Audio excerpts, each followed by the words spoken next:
ce beau poème. De mon cœur a jailli ce beau poème. Ma vie tout entière, je l'offre au Seigneur. Ma vie tout entière, je l'offre au Seigneur. Elle était arrivée. Frères et sœurs, pour notre méditation de ce jour, je me propose de poser le regard sur ce mot qui revient beaucoup souvent dans cette page de l'Évangile, loi, mais aussi l'Esprit Saint et la prière. Loi revient beaucoup et c'est tout à fait normal. On parle de la loi de Moïse, la loi dans nos cultures. Aujourd'hui, nous avons encore des lois dans toutes les sociétés. Et pour l'harmonie dans toute société, il faut bien évidemment des lois. Et donc la loi est une bonne chose. Cependant, cette loi qui est bonne a aussi le revers de la médaille. Il y a des moments où les lois de nos différentes sociétés, de nos cultures, ne valorisent pas la dignité de l'être humain, mais bien au contraire, sont contre la morale, sont contre les bonnes mœurs. Demandons donc la grâce de l'Esprit Saint pour faire toujours un bon discernement. Quelle loi, quel sacrifice devons-nous faire? À quelle loi devons-nous obéir dans nos différentes cultures, dans nos différentes sociétés? Que l'Esprit Saint nous guide et nous accompagne. Prière.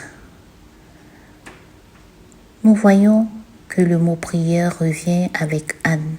On nous dit d'abord que Siméon est un être pieux, religieux, rempli de sagesse, parce qu'il est connecté à Dieu.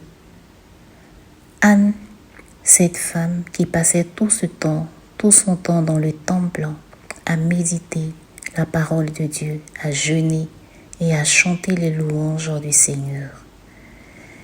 Et la présentation de Jésus au temple, avec ces textes qui nous sont proposés, sont une bonne nouvelle. La loi est une bonne nouvelle. Jésus lui-même est loi. Jésus lui-même est la bonne nouvelle. Jésus est prière. Jésus est Esprit Saint. Parce que Dieu Père, Dieu Fils, Dieu Esprit Saint.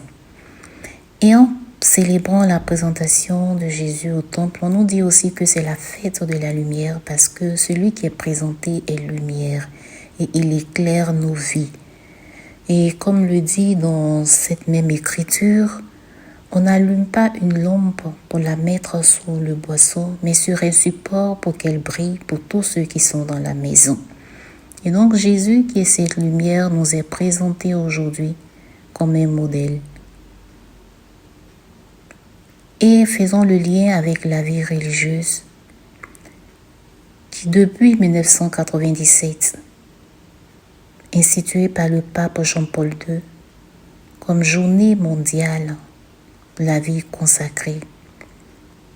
Et au cours de cette journée, il nous demande de prier pour les consacrés, mais d'abord de prendre le temps de reconnaître que la vie consacrée est un don, est un trésor, et la sève même de l'Église.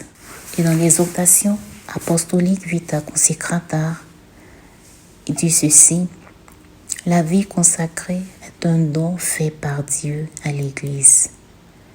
Et donc tous les chrétiens du monde entier doivent en prendre soin. C'est quoi prendre soin de la vie consacrée? Se reconnaître la valeur du consacré, de la consacrée, de reconnaître sa mission comme celle de Anne, dans le secret, prier, porter l'humanité dans ses actions, dans ses œuvres, dans les couvents, dans les monastères.